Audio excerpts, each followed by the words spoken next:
Hello friends, రేపటి complete episode ఇప్పుడు ఈ వీడియోలో చూడండి.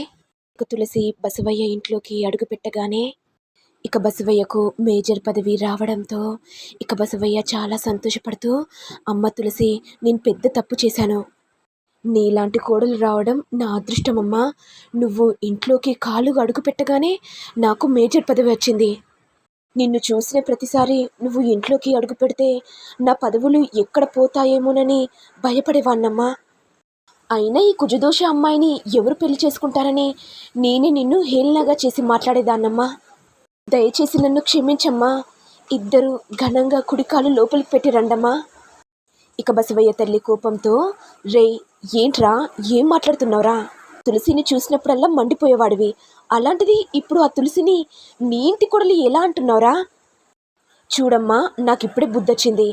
తులసి ఈ ఇంటికి అడుగు పెట్టిందో లేదో నాకు మేజర్ పదవి వచ్చింది.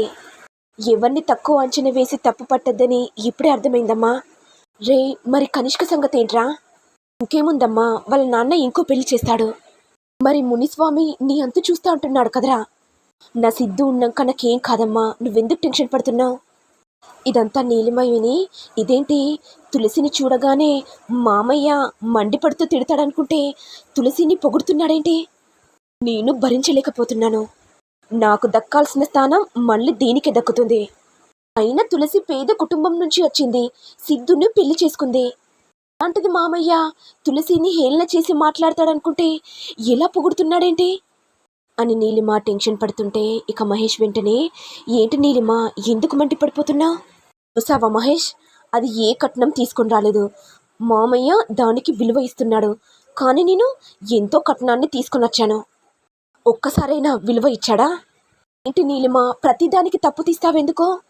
అసలు నువ్వు ఎలాంటి దానివో కూడా అర్థం కావట్లేదు. సిద్ధుకు తులసికి పెళ్లి చేయాలని నువ్వే కంకణం కట్టుకున్నావు, మరి ఇప్పుడేంటి ఇలా మాట్లాడుతున్నావు? నాకు అర్థమైంది నీలిమ, అంటే మా నాన్న తులసిని పొగిడేసరికి నువ్వు భరించలేకపోతున్నావు కదా?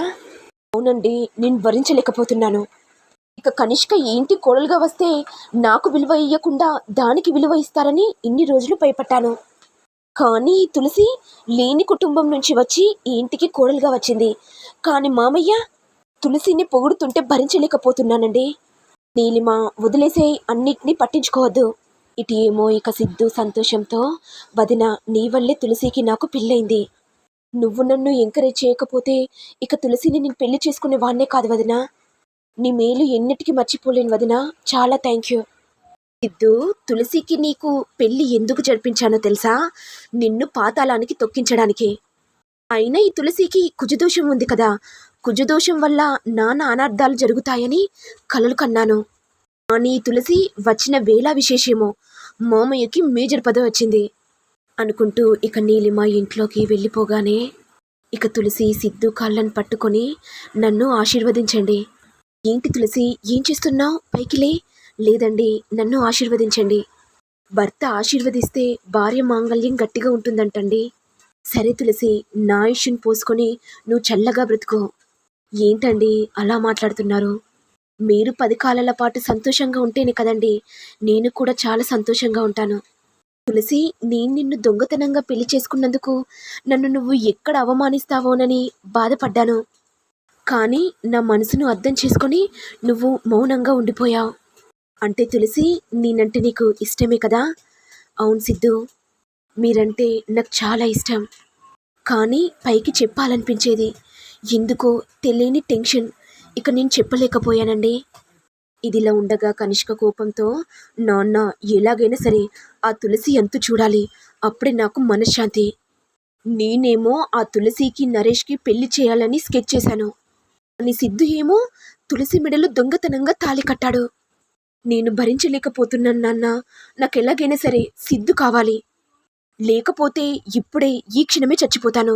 ఇక మునిస్వామి భయంతో, అమ్మ కనిష్క, అలాంటి పని చేయకు, ఒక్కగానొక్క కూతురువి. నువ్వు లేకపోతే ఈ రాజకీయ పదవులు నాకెందుకమ్మా, నేనెందుకు బ్రతకాలి? నీతో పాటుగా మేము కూడా చేస్తామమ్మా. సరే డాడీ, మరి ఈ కనిష్క సంతోషంగా ఉండాలంటే నాకు సిద్ధుకిచ్చి పెళ్లి చేయండి, అప్పుడే నేను సంతోషంగా ఉంటాను. అలాగేనమ్మా, నీకు సిద్ధుకు తప్పకుండా పెళ్లి చేస్తాను, నీకు నేను మాటిస్తున్నానమ్మా. డాడీ, మీరు నాకు మాటిస్తున్నారు అంటే మాట మీద నిలబడతారని నాకు నమ్మకం ఉంది. ఇక మునిస్వామి కోపంతో ఇక బసవయ్య దగ్గరికి వచ్చి, రే బసవయ్య, అసలు నువ్వు ఏమనుకుంటున్నావురా? నా కూతురు జీవితాన్ని ఎలా నాశనం చేయాలనిపించిందిరా?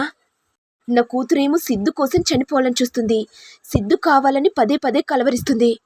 నీ కొడుకు గనుక నా బిడ్డని పెళ్లి చేసుకోలేదనుకో, పదవుల్లో లేకుండా చేస్తాన్రా. నువ్వేం చేస్తావు మునిస్వామి? ఆల్రెడీ నాకు మేజర్ పదవి వచ్చేసింది. నువ్వేం చేయలేవు. తులసి నా ఇంటి గడప తొక్కిందో అప్పుడే నాకు మేజర్ పదవి వచ్చింది. ఇక మునిస్వామి కోపంతో, బసవయ్య, నీ అంత చూస్తాన్రా. అంటే నీకు మేజర్ పదవి రాగానే కళ్ళు నెత్తికెక్కాయి కదా? నాకు కూడా ఏదో ఒకరోజు టైం వస్తుంది, అప్పుడు నీ అంత చూస్తాన్రా అనుకుంటూ ఇక మునిస్వామి వెళ్ళిపోగానే ఇంతలో సిద్ధు వచ్చి, ఏంటి నాన్న, ఏమైంది? ఎవరో వచ్చి గట్టిగా అరుస్తున్నట్టుగా అనిపించింది. ఏం లేదురా సిద్ధు, మునిస్వామి వచ్చాడు. తన బిడ్డను నువ్వు పెళ్లి చేసుకోలేదంట కదా, కోపంతో నా బిడ్డకెందుకు అన్యాయం చేశావు అని అడగడానికి వచ్చాడ్రా.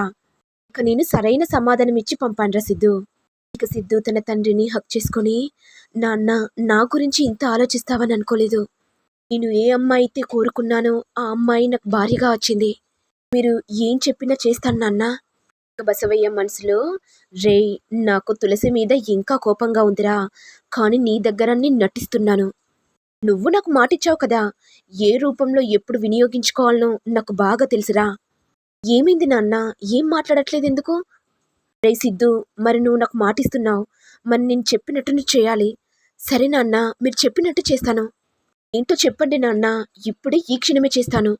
లేదురా సిద్ధు, టైం వచ్చినప్పుడే నేనే చెప్తాను అని బసవయ్య వెళ్ళిపోగానే ఇక సిద్ధు సంతోషంతో తులసి దగ్గరికి వెళ్ళి, నువ్వు ఇంట్లో అడుగు పెట్టగానే మా నాన్నకి మేజర్ పదవి వచ్చింది, చాలా సంతోషపడిపోతున్నాడు. అవునా సిద్ధు గారు, నాకు కూడా చాలా సంతోషంగా ఉంది. సరే తులసి, నువ్వు ఫ్రెష్ అప్ అయ్యిరా, కిందికి వెళ్దాం. సరే సిద్ధు. ఏమో బసవయ్య తల్లి కోపంతో, రే బసవయ్య, నువ్వేందిరా ఇలా మాట్లాడుతున్నావు? అసలు నువ్వు నా కొడుకు వినారా? నా కొడుకు ఇలా మారుతాడని నేనెప్పుడు అనుకోలేదురా. కనిష్క మన ఇంటికి కోడలిగా వస్తే ఎంతో ఆస్తి వస్తుంది. ఇక నీకు ఎమ్మెల్యే పదవి కూడా వస్తుందిరా. మనం రాజకీయాల్లో ఎదగడానికి ఎన్నో తప్పుడు మార్గాలు తొక్కాం. అలాంటిది నువ్వేంట్రా ఇలా మంచివాడిగా మారావు? మా ఒక్కటి గుర్తుపెట్టుకో, సిద్ధు మనసులో కేవలం తులసి మాత్రమే ఉంది. మరి నేను తులసిని ఏమైనా అంటే సిద్ధు కూడా బయటికి వెళ్ళిపోతాడు. మరి నా పరిస్థితి ఏంటమ్మా? అందుకే ఆలోచించానమ్మా, తులసిని ఏమనకుండా ఇంట్లో ఉంచి తనను ఎలా బయటికి వెళ్ళగొట్టాలో ఆలోచించిన తర్వాత ఇక సిద్ధు కనిష్కను పెళ్లి చేసుకునేలా చేస్తానమ్మా. రే బసవయ్య, అంటే నువ్వు ప్లాన్ బాగానే వేశావు. వీడేంటి పిచ్చిదద్దమనా అనుకున్నాను. మంచి పని చేసావురా, నువ్వు నా కొడుకుని పెంచుకున్నావు. చాలా సంతోషంగా ఉందిరా. మరి నెక్స్ట్ ఎపిసోడ్లో ఏం జరుగుతుందో చూడాలి. మరి మీకు వీడియో కనుక నచ్చినట్లయితే లైక్ చేయండి, షేర్ చేయండి, సబ్స్క్రైబ్ చేయండి. Thank you all.